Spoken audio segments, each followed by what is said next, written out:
Nestled within the city limits of Harrisville, Pennsylvania, the Family Tradition restaurant has been a popular eatery for over 70 years. Strange phenomena have been reported there on many occasions. It is rumored that Thelma, the mother of a former owner, still frequents the establishment, even though she has been dead for years. The current owner, Dave Carr, has experienced these happenings himself. Here is his story. My wife and I have owned a restaurant for 24 years. We bought it in 1985 from the previous owner who had it for 38 years. We can date the business back almost to the early 1900s without doing any research. There's been 4 total owners of the business since its inception. And it's been a landmark for travelers traveling up and down Route 8 between Pittsburgh and Harrisville for almost 100 years.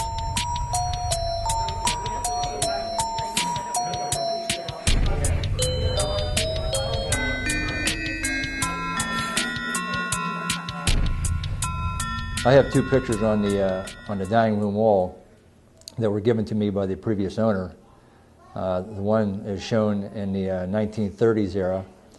Shows how small of a building that it was and what kind of accommodations it was set up for at that time.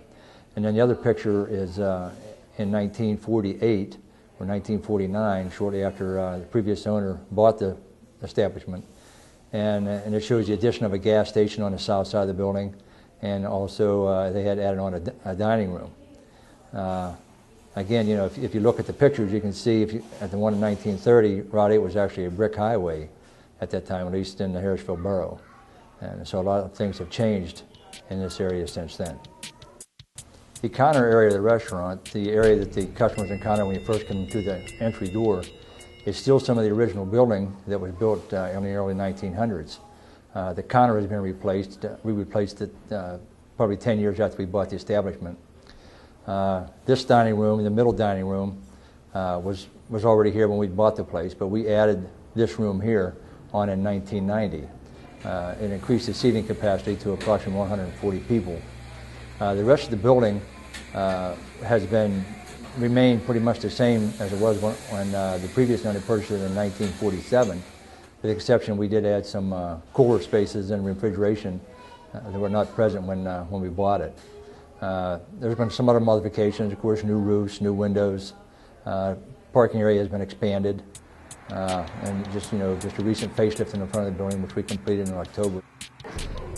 As I mentioned earlier, my wife and I bought the restaurant in August of 1985, and things were going along pretty normal for our first venture into business.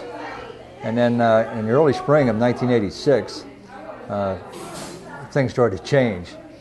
I walked into the area which is our stock room, which we found out later used to be a bedroom for one of the previous owner's mother-in-law.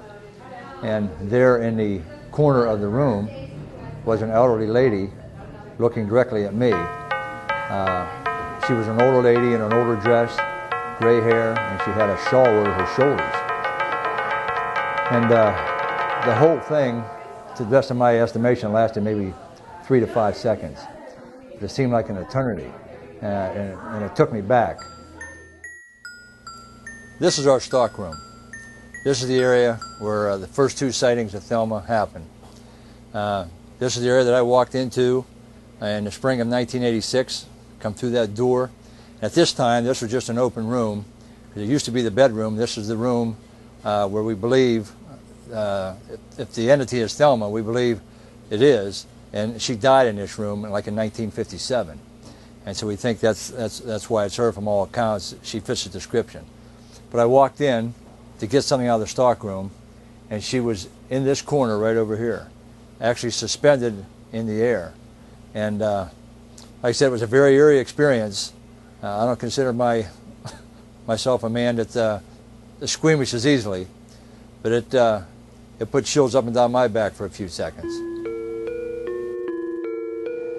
At that time, I started to question myself whether I did actually see it, if I envisioned it, if it was my mind playing tricks on me. So I just decided to keep the incident to myself, because my wife was a little bit eerie of the dark and of the ghosts and the paranormals and things like that. So I just kind of kept it to myself and didn't say anything about it. And about 6 months later, it was on a Sunday, and one of the waitresses that was working for us came running into the kitchen area from the stockroom area, kind of frantic, and my wife was there, and she said to her, she said, "Amber, what's wrong?" And she said, "I was just in the stockroom, and I just seen an old lady in there." And I overheard the conversation, and I looked at Amber, and I said, "Did she have a shawl over her shoulders?" And Amber looked at me somewhat puzzled and said, "Yes, she did." And my wife looked at both of us and said, "What are you talking about?" And at that point, it was like my sanity had been vindicated. I felt good that someone else had substantiated what I had seen. Amber, the waitress, entered the stockroom in order to get some routine items for the kitchen.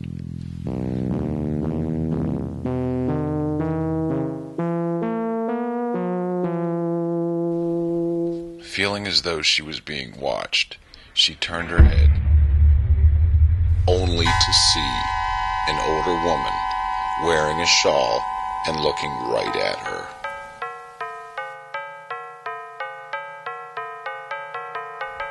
Terrified, the waitress sprinted from the stockroom into the kitchen. My name's Eric Snyder, and I paint and hang wallpaper for a living.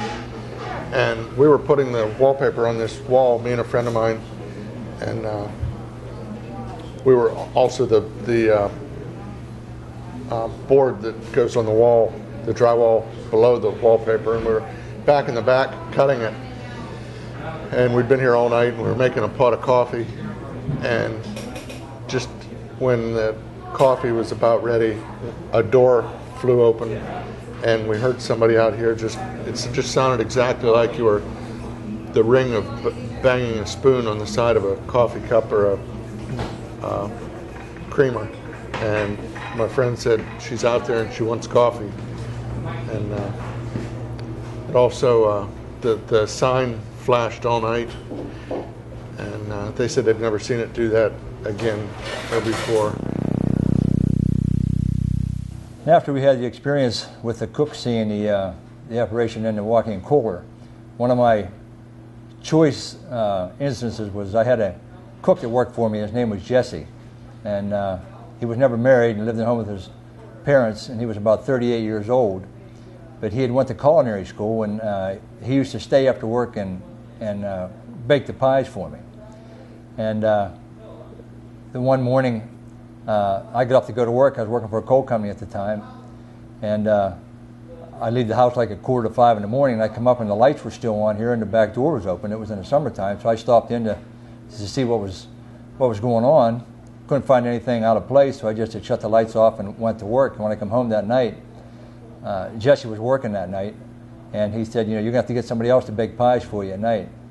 And I said, "What happened?" And he said he'd taken the cream pies out of the oven, was waiting for them to cool, he was going to put the meringue and stuff on them, and he was sitting right over here, smoking a cigarette. He said, and that swinging door opened like somebody come through it. It was about 2 o'clock in the morning, and he said he just ran out the door, got in his car and went home, and he never baked another pie for me after that. He said, "I can bake them for you in the daytime, but I'm not going to stay here at night and bake them." Probably about 2 years ago, I have a friend of mine who's a retired state trooper out of the Butler Barracks. He runs cash register for me on Fridays and Saturday nights. He was working, and he went into the office to get some rolls of quarters and some ones, and he said he'd seen a cloud of what appeared to be like a cloud of smoke going through the office. And he came back out and related that story to me. He said it was just kind of an eerie experience, but he knows that he's seen it. And then, totally unrelated, because this isn't something you talk about all the time after you have an experience, and you talk about it for a couple of days. Then one of the dishwashers that I have that is still here, he was a high school student at the time. He's in college now. He went down to the basement because that's where we keep our boxes of syrup and stuff for our fountain pop. And he went down to change one of the boxes, and he said that he'd seen this cloud of smoke going through the basement. So, I mean, he's a sports guy, young guy, pretty robust guy, but he was a little reluctant to go back to the basement to change pop in the dark after that because he just didn't feel safe. And there's just been numerous things. You forget about a lot of them because you don't talk about it all the time. But I've had other experiences myself personally. One time, this was probably around 1990. We was getting ready for Thanksgiving dinner, even though we were actually closed for Thanksgiving, but we would do turkey and stuffing dinners for the day before Thanksgiving, the day before we closed. And we had some turkeys, actually 4 turkeys in an oven cooking.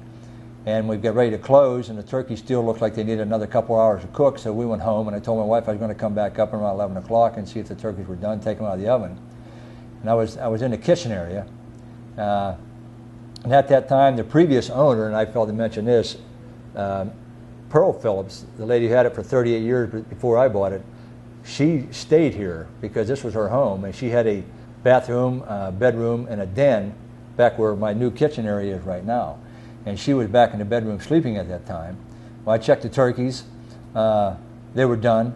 So I called my wife and said, I'm going to take the turkeys out of the pan and save the broth and stuff so we can make gravy with it for tomorrow.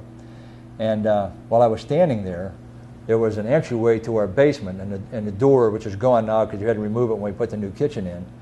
I always kept it just a padlock on it, so if somebody got into the basement with me outside, they couldn't gain entrance into the restaurant without some struggle. And I was standing there, and it just sounded like somebody was in the basement stairs and kicked that door with their foot as hard as they could, and I jumped. I knew that the noise came from the basement door, but I thought, well, maybe the lady that owned the place before I did, maybe she fell out of bed or something. So I went into her bedroom and turned the light on, and she was laying in there sleeping, unaware of what I had just experienced. So I slowly unlocked that door. I had a knife in my hand. I opened the door, and nobody there. Went down to the basement, looked around, nothing down there, and there was a light snow in the ground. So I actually went outside to look and see if there was any footprints to get into the outside entrance to the basement, and there was nothing there. But it was, it just sounded like somebody was trying to kick the door off the hinges.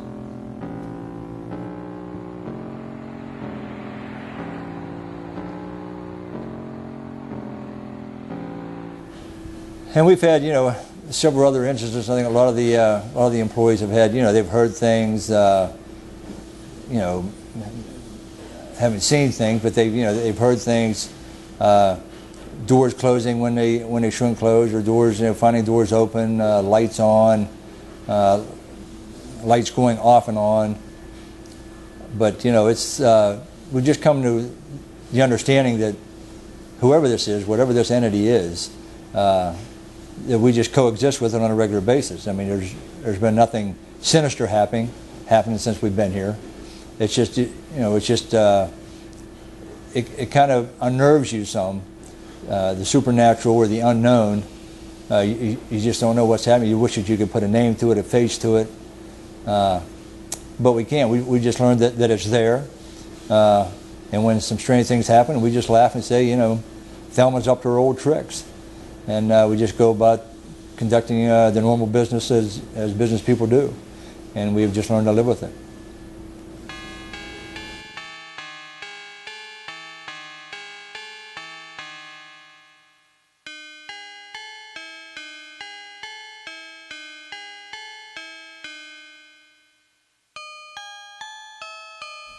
The Family Tradition Restaurant is in operation 365 days a year in Harrisville, Pennsylvania.